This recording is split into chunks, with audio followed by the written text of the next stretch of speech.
சென்னை திருவான்மியூரில் உள்ள பாம்பன் சுவாமி கோவிலை அறநிலையத்துறை கட்டுப்பாட்டில் எடுத்து நாளை கும்பாபிஷேகம் நடத்துவதற்கு எதிரான வழக்கில் கும்பாபிஷேகத்திற்கு தடை விதிக்க முடியாது என்று உச்சநீதிமன்றம் மறுப்பு தெரிவித்துள்ளது.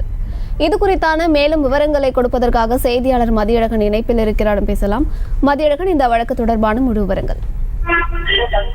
சென்னை திருவான்மியூரில் உள்ள பாம்பன் சுவாமி கோயிலை அறநிலையத்துறை கட்டுப்பாட்டில் எடுத்து கும்பாபிஷேகம் செய்ய உள்ள நிலையில் தமிழ்நாடு அரசு முடிவுக்கு எதிராக மயூராபுரம் குரு பாம்பன் ஸ்ரீமத் குமரகுரு தாச அன்னதானம் சபையின் தலைவர் டி சரவணன் என்பவர் சென்னை உயர்நீதிமன்றத்தில் மனு தாக்கல் செய்திருந்தார். வழக்கை விசாரித்த சென்னை உயர்நீதிமன்றம் கும்பாபிஷேகம் நடத்த எந்த தடையும் இல்லை எனவும் தேவைப்பட்டால் மனுதாரர் அறநிலையத்துறையிடம் மனு அளித்து வரும் 24ஆம் தேதி கோரிக்கைகளை அங்கு முன்வைக்கலாம் என கூறி அவரது மனுவை தள்ளுபடி செய்திருந்தது. உயர்நீதிமன்ற உத்தரவிற்கு எதிராக சரவணன் சார்பில் உச்சநீதிமன்றத்தில் மேல்முறையீடு செய்யப்பட்டது.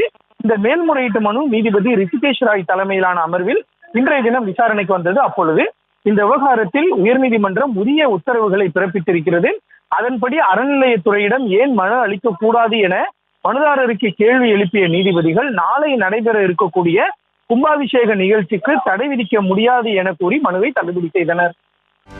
செய்திகளை உடனுக்குடனும் துல்லியமாகவும் தெரிந்து கொள்ள சப்ஸ்கிரைப் பண்ணுங்க.